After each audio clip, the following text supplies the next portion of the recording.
The Indian government is under pressure over flood relief. A deal is made in Kashmir. And the election clouds gather over Canada.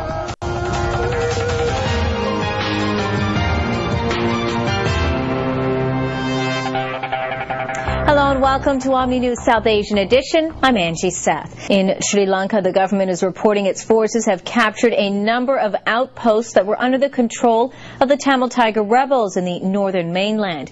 The outposts were located in the Mullaitivu district.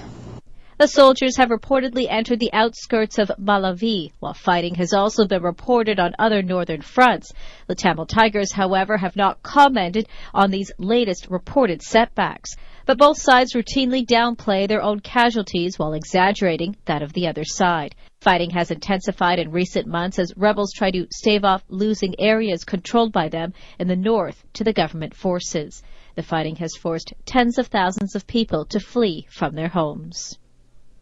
And joining me to talk more about the situation in Sri Lanka is Dr. Palitha Kohana, the Sri Lankan Foreign Secretary. Welcome, Dr. Kohana.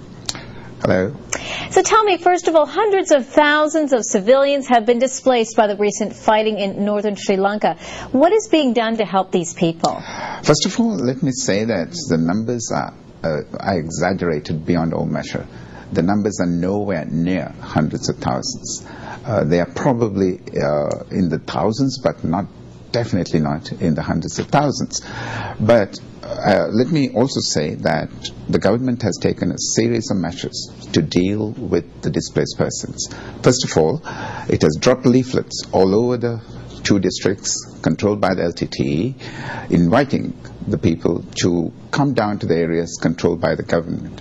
In these areas, measures have been taken to establish shelters, to provide food, and to provide medical facilities. This is being done not only by the government, but with UN agencies in collaboration with the government. So a series of measures have been taken to deal with displaced persons. Now we know that Sri Lanka is, it's a country that's really trying to sort of get itself back on its feet, but it has come under unfortunate heavy criticism from human rights, for human rights violations, including reports of intimidation, detention of journalists.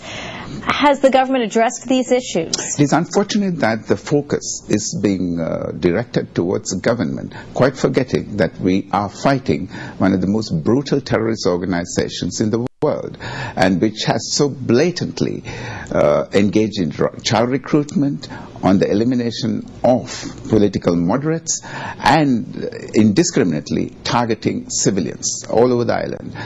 The government is aware of all these allegations which are being made against it, and we sometimes tend to think that those who make these allegations tend to go by hearsay, rely on innuendo, and on exaggerated pieces of information provided by interested parties, particularly by the LTTE. But having said that, to address these issues is a primary concern of the government. There is an independent commission of inquiry investigating 16 high-profile cases that have been brought to the attention of the government. There is a one-man commission investigating disappearances.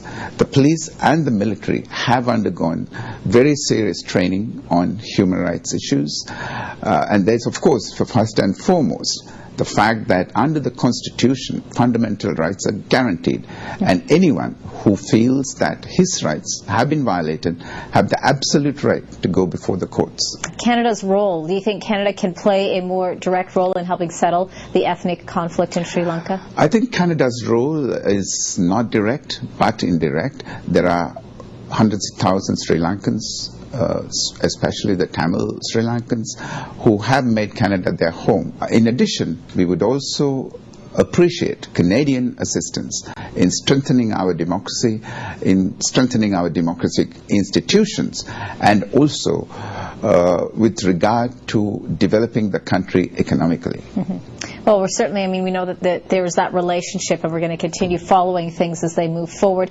Dr. Kohana, thank you so much for taking the time to come in to talk to us today. Thank you very much.